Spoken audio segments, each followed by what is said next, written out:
Hi, heute geht es um die Herstellung dieses kleinen Lederbeutels, inklusive Zuschnitt, Ösen setzen, Nähen und so weiter.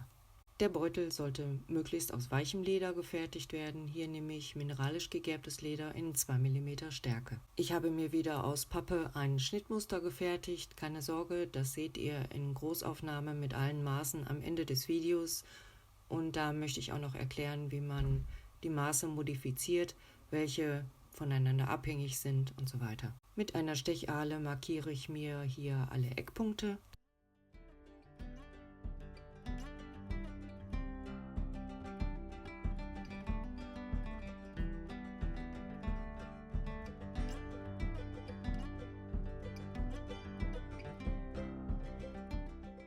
Und auch die Stellen, wo später die Ösen gesetzt werden.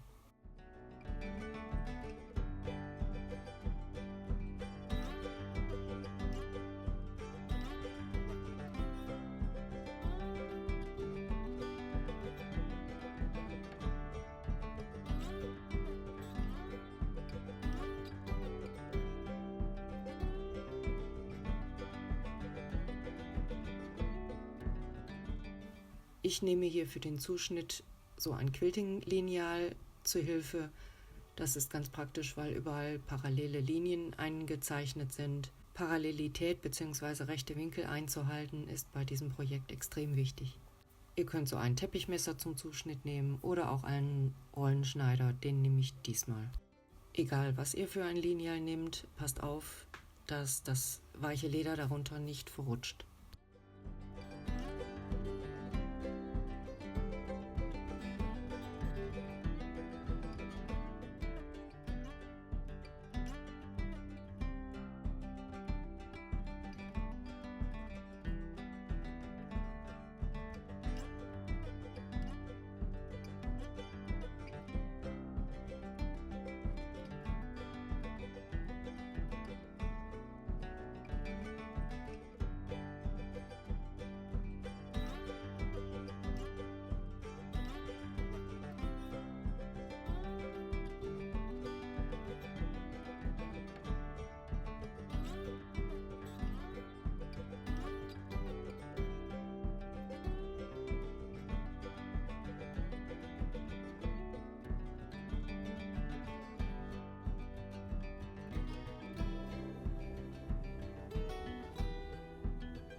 Als nächstes stanzen wir jetzt die Löcher für die Ösen. Meine Ösen, die ich zur Verfügung habe, haben einen Innendurchmesser von 6 mm, also brauche ich eine Lochstanze in Größe von 6 mm Durchmesser. Denkt dran, so ein Polyboard drunter zu legen, ihr wollt euer Werkzeug ja nicht kaputt machen und am besten nehmt ihr so einen Schonhammer.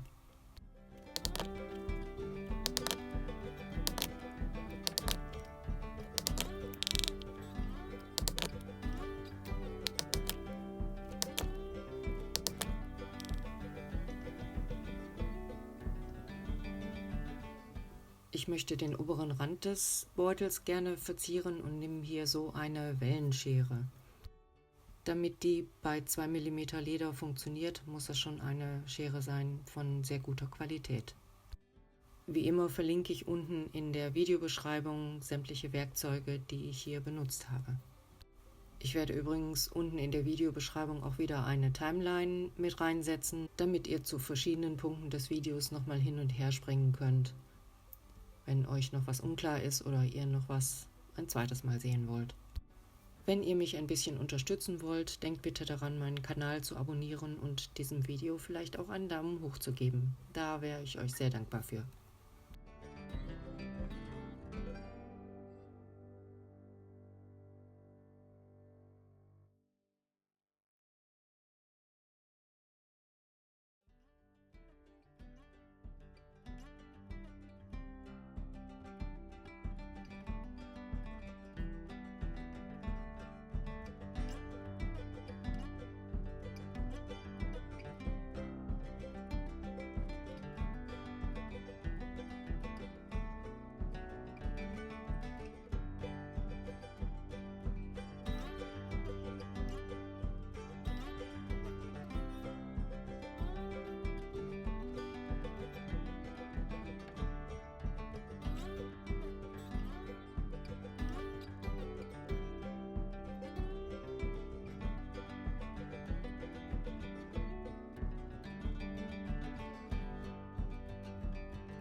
Im nächsten Schritt setzen wir die Ösen. Die bestehen aus 2 Teilen, einmal der Öse an sich und einer Unterlegscheibe.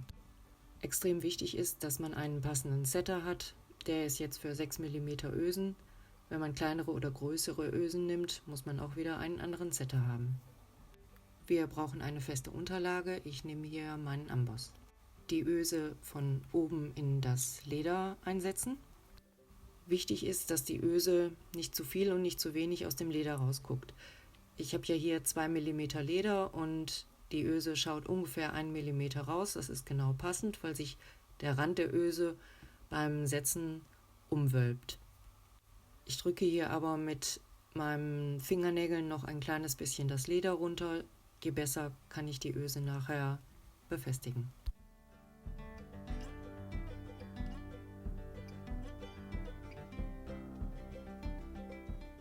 Dann die Öse auf den kleinen Amboss, der bei dem Setter mit dabei ist, einsetzen.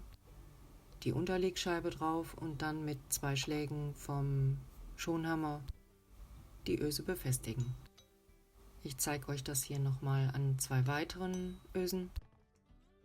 Wichtig ist, den Setter gut senkrecht zu halten und auch nicht zu oft mit dem Hammer zuzuschlagen. Als nächstes werde ich übrigens ein Video hochladen, wo ich euch zeige nochmal im Detail, wie man Ösen setzt, wie man Sattlernieten setzt, normale Nieten und auch Druckknöpfe.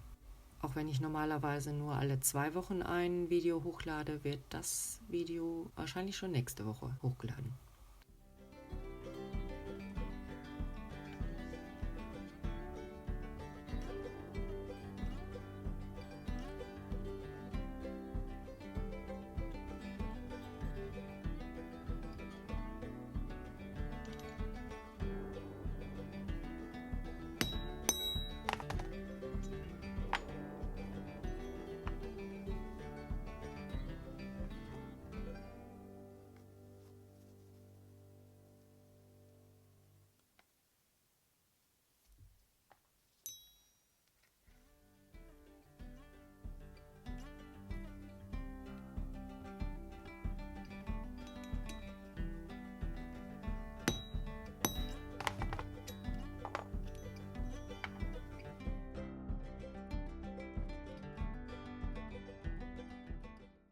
Ich drehe jetzt das Leder auf links und mit diesen kleinen Klemmen befestige ich beide Lederseiten.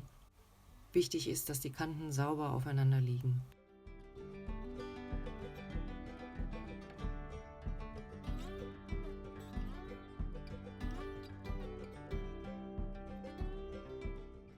Man könnte das Ganze natürlich auch festkleben, wie hier mit diesem Lederkleber oder mit einem doppelseitigen Klebeband.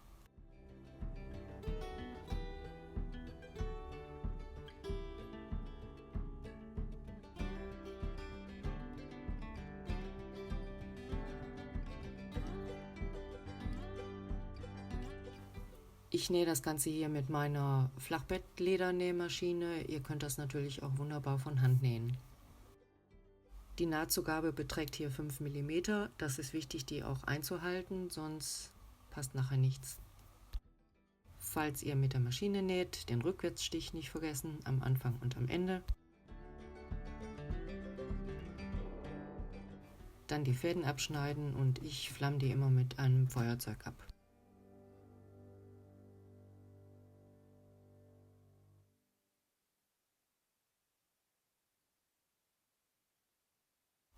Dann lege ich die nächsten Lederseiten aufeinander, die genäht werden müssen, und befestige sie wieder mit diesen kleinen Klemmen. Hier kann man natürlich wieder Kleber nehmen oder doppelseitiges Klebeband.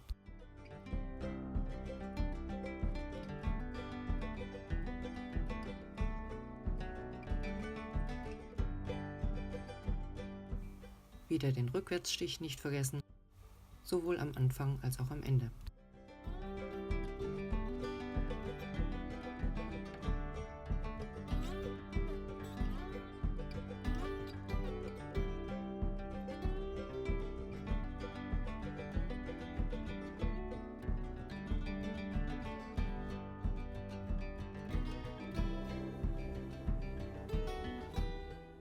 Dann müssen die beiden kleinen Seitenteile genäht werden. Auch hier wieder befestige ich sie mit den kleinen Klemmen.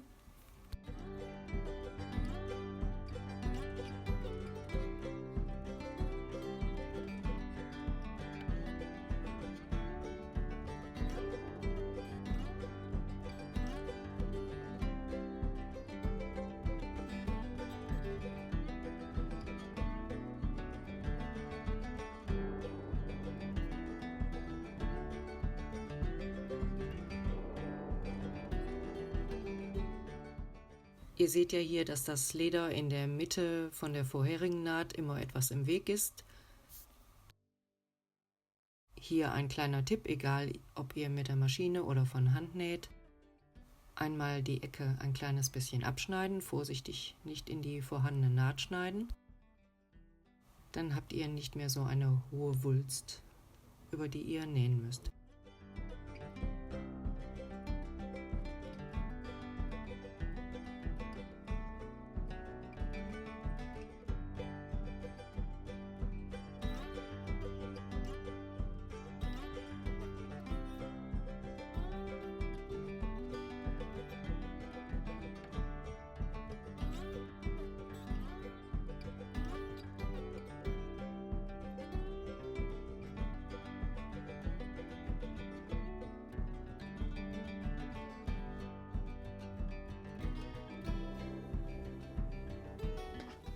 Jetzt wird der Beutel auf rechts gedreht. Bei dem weichen Leder geht das recht schnell und einfach. Wenn ihr etwas festeres Leder nehmt, ist es ein bisschen mühevoller. Funktioniert aber auch.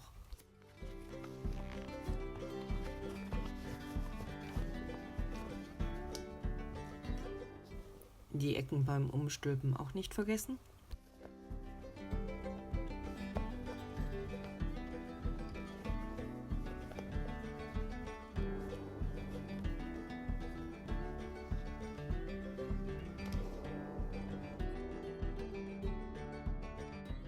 Als nächstes fädel ich so einen Lederstreifen durch die Ösen als Verschluss.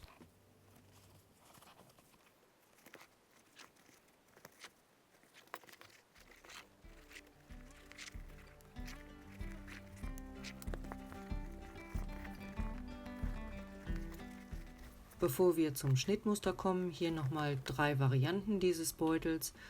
Einmal aus dem Leder, wie ihr es im Video gesehen habt. Hier habe ich ein Stück Geweih als Verschluss genommen. Der nächste Beutel ist aus Pull-Up-Leder mit einer alten Patronenhülse als Verschluss. Und bei dem dritten Beutel habe ich aus einem Lederstreifen passend zum Leder des Beutels einen kleinen Schieber genäht. Jetzt zum Schnittmuster und deren Varianten. Hier könnt ihr vielleicht gerade das Video pausieren und euch einen Screenshot machen. Ihr könnt mir aber auch eine Mail schreiben und dann schicke ich euch das Pattern als PDF. Jetzt zu den Maßen, die passen müssen, wenn ihr das Pattern in der Größe modifiziert.